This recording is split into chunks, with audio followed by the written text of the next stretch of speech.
Olá, alunos do 7º ano do Ensino Fundamental, sejam bem-vindos à nossa aula. Eu sou o professor Renato Souza, do componente curricular Ensino Religioso, e agora vamos ver o objeto de conhecimento e seu detalhamento para esta aula.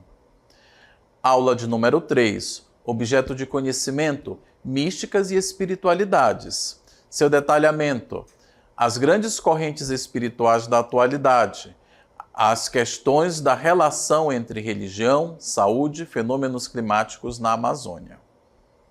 Então agora você se prepara, se concentra, organiza seu material e presta atenção porque a nossa aula vai começar.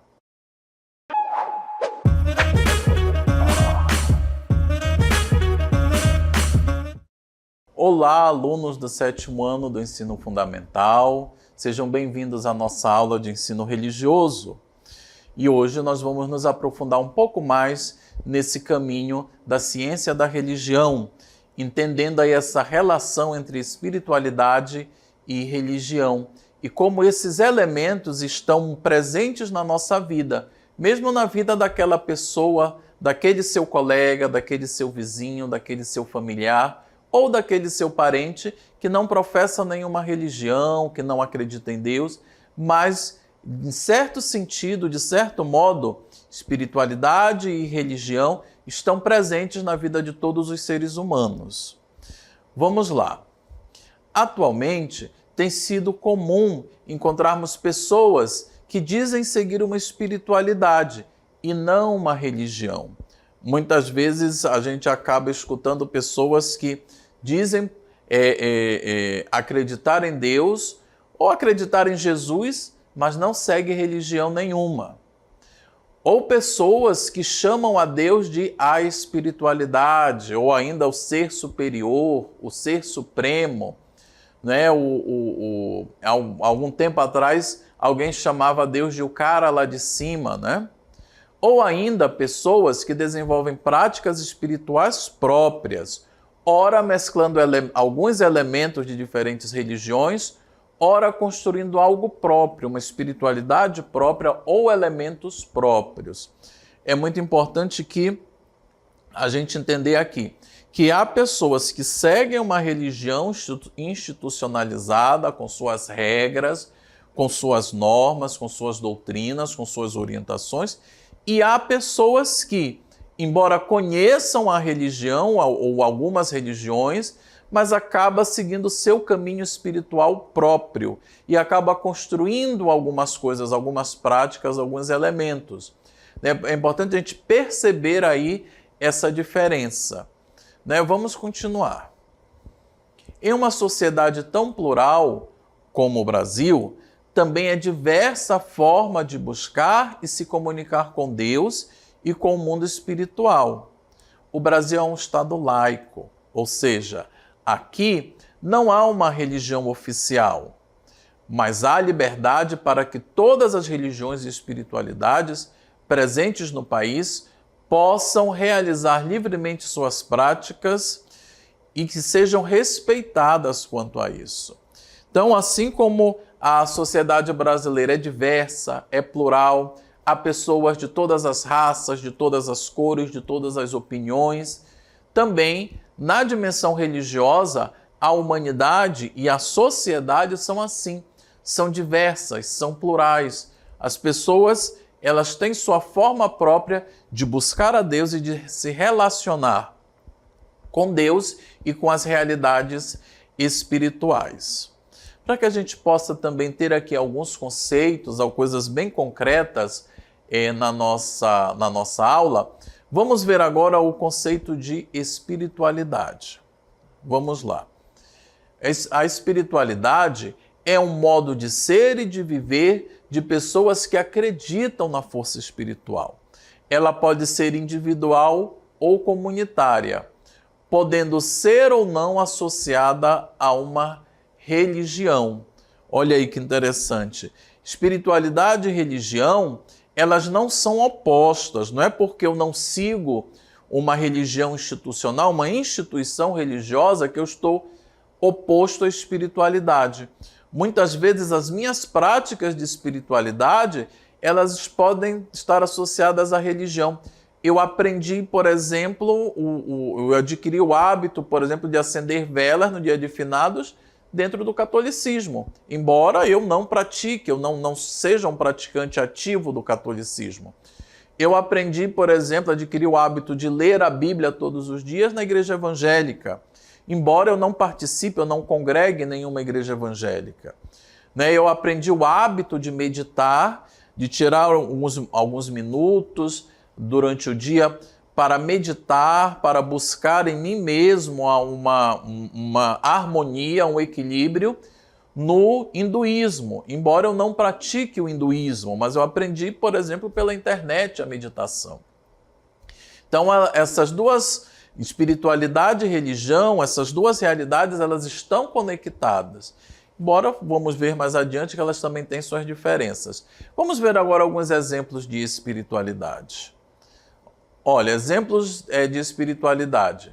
Acender velas, ter imagens de santo em casa, praticar meditação. Há muitos outros exemplos. Nós estamos aqui vendo 3 que são mais próximos, mais conhecidos nossos, né? São esses 3 exemplos, qualquer pessoa pode fazer, pode ter, independente da religião. Você pode ter o hábito de acender velas para fazer suas orações, você pode ter na sua casa a imagem de um santo que você gosta, de uma figura ilustre do cristianismo, que você admira, que você gosta, e você tem aquele símbolo em casa. Praticar a meditação. Também você pode praticar a meditação independente da sua religião. Lembrando que a meditação ela também é uma prática presente em diferentes religiões, mas também você pode praticar a meditação sem pertencer a uma religião propriamente dita.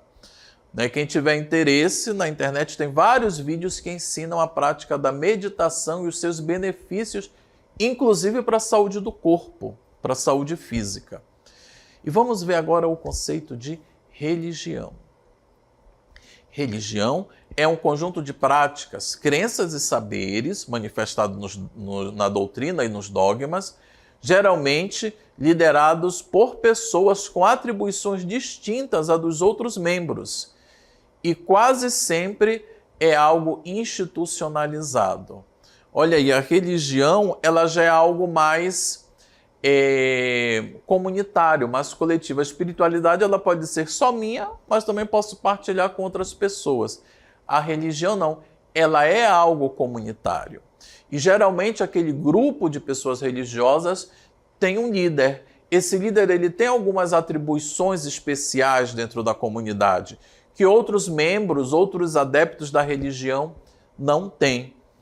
Então a ele tem algumas funções especiais, a ele cabem algumas atribuições para que aquela comunidade possa caminhar dentro de seus dogmas, de sua doutrina, ok? Vamos ver alguns exemplos de religião? Nós também escolhemos aí 3 exemplos de religião. O budismo, religião que nasce na Índia Antiga, o Espiritismo, uma doutrina religiosa que nasce na França, na Idade Moderna, e o Judaísmo, que nasce no Oriente Médio, também no mundo antigo.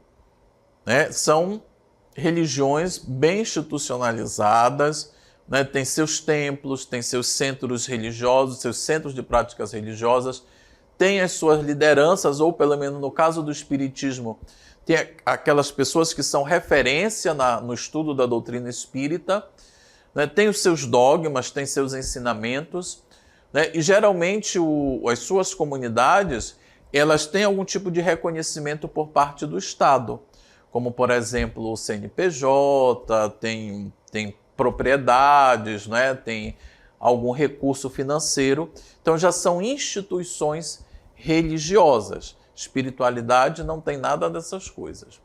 E agora, caminhando, aprofundando nessa direção, vamos ver as similaridades entre espiritualidade e religião. Vamos ver aqui no que elas são similares, no que elas são próximas umas às outras. crença em ambas, né, têm crenças em seres e forças transcendentais, em seres e forças espirituais. Elas acreditam que há um ser ou vários seres ou forças que vão além do material. Outra similaridade, o uso de símbolos para se conectar com o transcendente. Então, espiritualidade e religião usarão cruzes, crucifixos, velas, flores, cânticos, gestos, né? A gesticulação, né? Juntar as mãos, fechar os olhos, ajoelhar, para se comunicar com estes seres, essas forças do transcendente, essas forças espirituais, né? Uma pode buscar inspiração na outra, né? A espiritualidade, ela busca inspiração na religião, a religião também pode, em alguns momentos, buscar inspiração na espiritualidade. Por isso mesmo é que o último ponto, uma está, de certa forma, contida na outra, né? Quando a pessoa ela elabora a sua espiritualidade, ela busca a sua espiritualidade, a pessoa ela vai buscar esses elementos na religião que ela praticou um dia ou que ela aprendeu com a sua família. E dali ela vai, ela mesma, elaborar suas práticas espirituais. Né? Acredito que nós estamos conseguindo vislumbrar aí a relação entre essas duas práticas, essas duas realidades, né? A religião ela é mais institucional, a espiritualidade ela é um pouco mais livre. Para que a gente possa ainda aprofundar essa dimensão, vamos ver agora as diferenças entre espiritualidade e religião. Vamos lá. A espiritualidade é mais livre, acabei de falar sobre isso, é mais livre. Em muitos casos não tem limites. Né? Uma pessoa ela pode praticar a meditação de forma budista, pode acender a vela para o seu santo, pode ir a alguns momentos no terreiro. Ela é livre, ela não delimita a vida espiritual da pessoa. A religião está limitada por elementos como dogmas e doutrina. A religião que orienta seus fiéis a não ir a templo de outra religião. Há religiões que orientam seus fiéis a praticar só aquilo que o líder religioso ensina, ou só aquilo que o livro sagrado, a doutrina daquela religião ensina. Vamos ver outras diferenças ainda. A espiritualidade pode ser praticada por todas as pessoas, né? Todo mundo pode praticar uma espiritualidade, pode ter um gesto, uma atitude de espiritualidade. Já a religião só pode ser praticada por pessoas iniciadas nela. Por exemplo, só pode receber a Eucaristia na Igreja Católica quem é batizado na Igreja Católica. Só pode receber o sacramento da Crisma quem é batizado na Igreja Católica. Né? Então, muitos dos elementos, ou quase todos os elementos da religião, só são dados a pessoas que são iniciados naquela religião. Vamos ver aqui as práticas de espiritualidade podem reunir elementos de diferentes religiões e culturas. Né? A prática de ir ao cemitério no 2 de fevereiro, né? Reúne ali elementos da Roma antiga, do norte da África antiga, de culturas antigas, né? Que algumas igrejas cristãs remodelaram e deram um novo significado. Então, a espiritualidade ela também recebe, ela também se alimenta de elementos culturais, de elementos históricos. Vamos continuar vendo as diferenças. As práticas religiosas geralmente estão sujeitas aos seus próprios costumes, não aceitando elementos de outra religião, salvo alguns casos bem específicos. A religião não aceita elementos de outra religião, salvo em casos próprios, em algumas exceções, né? Mas a religião ali é fixa, é só aquilo que é daquela religião. Dificilmente ela faz referência a elementos ou a práticas ou a ensinamentos de outras religiões diferentes. Ok? Vamos continuar, eu acho que nós temos mais uma. Hoje em dia, algumas práticas, seja da religião, seja da espiritualidade, são aceitas e difundidas em outros ambientes, não ligados ao mundo espiritual ou ao transcendente. Olha que interessante. Práticas religiosas e práticas de espiritualidade também são aceitas em ambientes seculares, em ambientes que não são religiosos. Vamos ver aqui alguns. Vamos lá. Meditação, os cristais, o uso de cristais, o conhecimento de plantas naturais, de plantas medicinais e a própria prática da oração, em muitos casos, têm sido estudadas e recomendadas como terapias no tratamento de vários problemas de saúde emocional e física. Olha só, a ciência tem se rendido a essas práticas, né, de espiritualidade, a essas práticas religiosas, também como elementos que nos ajudam no tratamento de algumas doenças emocionais, físicas, psicológicas, né, doenças que muitas vezes as práticas de oração, de meditação, o uso de determinadas substâncias que nós encontramos em algumas plantas podem nos ajudar na recuperação da saúde. Agora, lembrando que o uso dessas práticas precisa ser orientado pelo terapeuta e pelos médicos, né? Há profissionais da saúde que se dedicam a esse estudo e a eles cabe nos orientar nesse sentido. Vamos continuar. Em um ambiente em que religião e espiritualidade têm sido cada vez mais usadas, é no debate acerca da prevenção, da preservação ambiental e da crise climática. Olha só, religião e espiritualidade têm se preocupado com a questão ambiental, não só no Brasil, mas também no mundo, e as chamadas mudanças climáticas. É importante a gente saber disso. As religiões se preocupam com a preservação da natureza, que para todas elas, a natureza é a principal expressão da criação de Deus. Vamos ver um pouco mais sobre isso. Cada vez mais as religiões se voltam para este tema e trabalham para que seus adeptos atuem dentro de suas possibilidades na preservação ambiental. Olha aí que interessante, né? As religiões preocupadas com isso, preocupadas com a questão da preservação ambiental e orientando seus adeptos para que atuem nesse sentido. Vamos ver agora um breve vídeo que vai nos falar mais sobre isso, vai ilustrar melhor isso que eu falei para vocês. Vamos lá.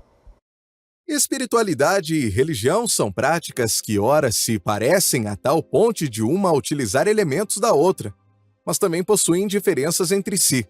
Ambas são práticas fortemente presentes na vida humana, desde as pessoas mais simples até intelectuais e pessoas com formações mais complexas. É quase unânime as pessoas de diversas religiões e espiritualidades realizarem simpatias no Réveillon, usando roupas brancas ou indo até as várias praias do Brasil, apresentar suas oferendas a Iemanjá, deusa do mar nas religiões de matriz africana. No mês de outubro, é emocionante ver a devoção de milhares de católicos nas procissões em honra de Nossa Senhora de Nazaré, no Sírio, não só em Belém do Pará, mas em muitos lugares da região norte. Durante a Copa do Mundo, nem se fala. As simpatias vão de usar a mesma camisa e assistir aos jogos da seleção brasileira sempre na mesma casa, até acender velas e rezar o terço para que os nossos jogadores saiam vitoriosos ao final do campeonato. Bom, poderíamos apresentar ainda muitos outros exemplos de práticas religiosas e de espiritualidades praticadas pelo povo brasileiro. Contudo, há um contexto bem concreto e nada espiritual em que religião e espiritualidade se juntam. É o contexto do meio ambiente e da preservação da natureza, ou seja, da criação de Deus. A pessoa que é religiosa e que possui práticas de espiritualidade acredita que o mundo foi criado por Deus ou por uma força superior. Desta forma, esta pessoa é chamada a conceber este mundo como uma grande dádiva de Deus para o gênero humano. As diferentes religiões, todas elas, ensinam o princípio da criação e também ensinam que o ser humano ficou responsável para salvaguardar esta criação. Desta forma, surgem também as espiritualidades fortemente relacionadas com a natureza, dentro e fora das religiões. No mundo antigo, a religião grega cultuava a grande Mãe Gaia, Senhora da Terra. Os filósofos pré-socráticos defendiam os elementos da natureza primordiais, como a origem da vida, e os indígenas da América do Sul cultuavam Pachamama, a mãe da terra e de todos os viventes. No Egito Antigo, a religião daquele povo acreditava que o rio Nilo era uma grande divindade que garantia a vida e a subsistência de suas cidades e de sua economia.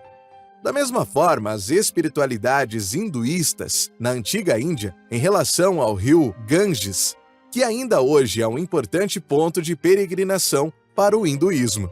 Na Idade Média, a espiritualidade franciscana de Francisco de Assis, chamada aos elementos da criação de irmãos e irmãs, irmão Sol, irmã Lua, irmã Morte. No Brasil, as religiões indígenas e as religiões de matriz africana possuem uma relação existencial com a natureza e o meio ambiente. Não há religião sem os elementos da natureza, e é dever desses povos defender e cuidar dos recursos naturais para que a vida não desapareça. Se você é uma pessoa religiosa ou que realiza práticas de espiritualidade, você é chamado a proteger a natureza. Texto de autoria do professor Renato Souza, filósofo e cientista da religião. Então nós vimos aí que vídeo bonito, em que ele vai nos apresentando essa relação de religião e espiritualidade com os elementos da natureza. E essa preocupação que as religiões vão tendo para que os seus fiéis, os seus membros, os seus praticantes possam cooperar com a preservação da criação de Deus. Vimos aí várias tradições religiosas, né, que vão tendo esse cuidado, né, de conscientizar os seus adeptos, os seus praticantes, da preservação e o cuidado com a criação de Deus. Vamos avançar um pouquinho?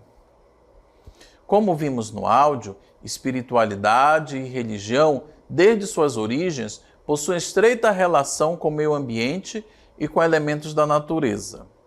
Vamos lembrar que as primeiras divindades eram deuses ligados às forças da natureza, como o sol, o mar, a terra, o trovão, a lua e a morte.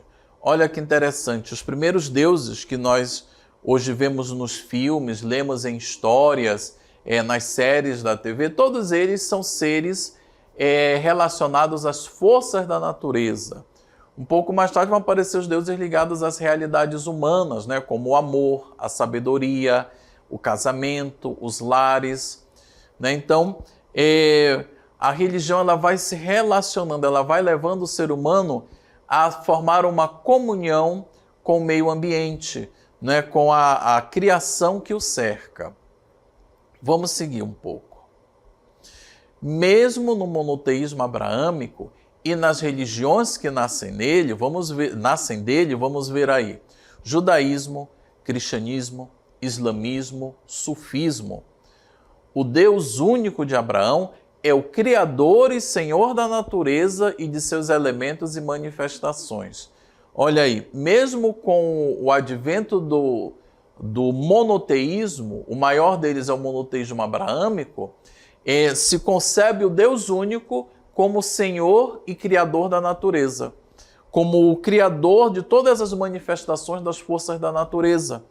Né? E por isso que os adeptos desta religião também estão conectados com essa força, porque apareceu no vídeo, como diria Francisco de Assis, somos todos irmãos, não é? Somos irmãos entre nós, seres humanos, somos irmãos das criaturas da natureza, de suas manifestações. Vamos seguir. De uma forma ou de outra, a natureza é um bem, um valor, uma dádiva para as diferentes religiões e espiritualidades. Olha aí que interessante. Todas as religiões vão dizer isso. A natureza, a criação é uma dádiva, é um presente de Deus para todas as pessoas. Então nós não podemos manter esse índice, esse avanço na destruição da natureza. É muito interessante que as religiões se unam e se manifestem em favor da proteção dos recursos naturais, porque tudo isso é um grande dom de Deus para a humanidade. Por isso, o ser humano uma vez espiritualizado, seja por meio da espiritualidade, seja por meio da instituição religiosa, é por antonomasia, ou seja, é por natureza, um defensor e protetor do meio ambiente e da natureza. Então, meu querido aluno, minha querida aluna, se você pratica uma religião, se você vai à igreja, ao centro espírita, ao terreiro, se você pratica qualquer religião, você precisa tomar a consciência de que você é um agente de defesa da natureza, dos recursos naturais. Viu? Então, vamos seguir adiante nessa conscientização, nessa ideia de que a natureza precisa ser defendida e preservada. Vamos lá. Eu falei que o dia 2 de finados era dia 2 de fevereiro. Vamos fazer a correção. 2 de finados dia de finados é dia 2 de novembro. 2 de fevereiro nós celebramos uma festa cristã, que é a apresentação de Jesus no Templo de Jerusalém. Os católicos também celebram Nossa Senhora da Luz. E também o candomblé celebra o dia de Iemanjá, no 2 de fevereiro. O dia de finados é o 2 de novembro. É o 2 de novembro, que é o dia que as pessoas vão ao cemitério para homenagear seus entes queridos. E lá elas têm essa prática de espiritualidade, que é acender as velas, depositar flores, cantar, rezar, né? E em muitas cidades, também no cemitério, se celebra a missa pelos defuntos, né? A Igreja Católica, os padres, os bispos vão para celebrar a Eucaristia pelos defuntos, pelos irmãos e irmãs falecidos, né? E o 2 de fevereiro é uma data tanto cristã, católica, como também uma data para o candomblé, né? No candomblé é o dia de Iemanjá, que é a sua deusa, a deusa dos mares, a deusa das águas, né? Que recebe homenagens também no Réveillon, né? Então, caros alunos, eu agradeço aqui a atenção de vocês, muito obrigado pela participação e até a próxima aula.